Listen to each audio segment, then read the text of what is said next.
What's up, guys? I want to tell you the difference between a panic attack and an anxiety attack. And to be honest, I didn't even know there was a big difference whenever I was going through these. I thought they were a different term for the same meaning, okay? But there are actually technically some differences.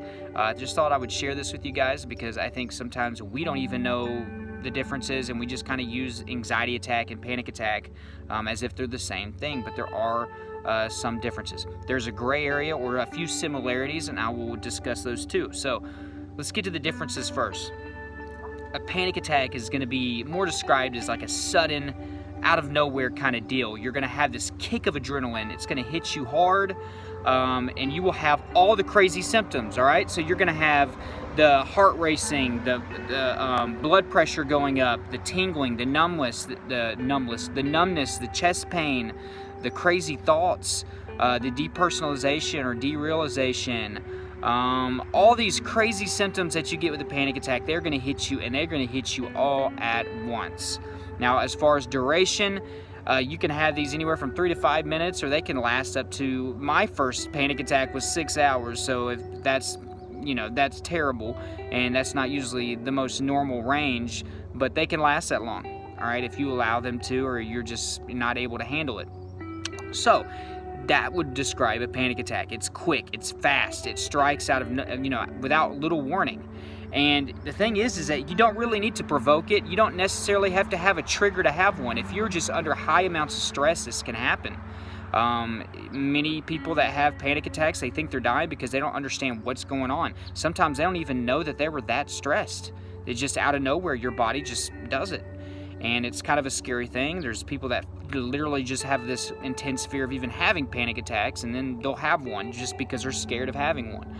So that is a panic attack. Now, an anxiety attack is going to be something that happens more gradually. All right, so say you start out the day on the wrong foot. You wake up on the wrong side of the bed, you're late to work, you go to your job that you don't like, and this just builds up, right? Things happening, you spill your coffee, you get a bad report from work, you get a bad performance report or whatever. You get home, you get stuck in traffic, and by the end of the day, you're just tense. You have muscle tension. You can still have shortness of breath. Your heart rate's going to be higher than normal. You feel emotional. You can have some bouts of depression. And it's basically a watered down version of a panic attack. It's just going to be more of a gradual thing. Yes, there's still adrenaline involved, okay? But it's not going to be as much as like, oh my God, I'm dying right now. It's not going to be something that hits you and freaks you out and scares you as quickly as a panic attack. So the biggest thing I would take away from this, anxiety gradually happens. Anxiety attacks, panic attacks happen without little warning. They don't have to be provoked or triggered. They can just happen out of nowhere. And this usually happens when you're under high amounts of stress, or if you have panic disorder and your subconscious is already acting on its own. It can just straight up decide when it wants to have one. There are things that you can do, guys. Before I get into that, some of the similarities are they both are caused by, high amounts of stress. They both have adrenaline involved, and they both will elevate your heart rate, can raise your blood pressure, and then make your breathing more shallow or more difficult, okay? More hyperventilation type of things. What can we do about this? You got to handle the anxiety. You got to handle the underlying causes. So that means you need to work on your exercising, changing your brain chemistry, which is rewiring your brain. You can do cognitive behavioral therapy.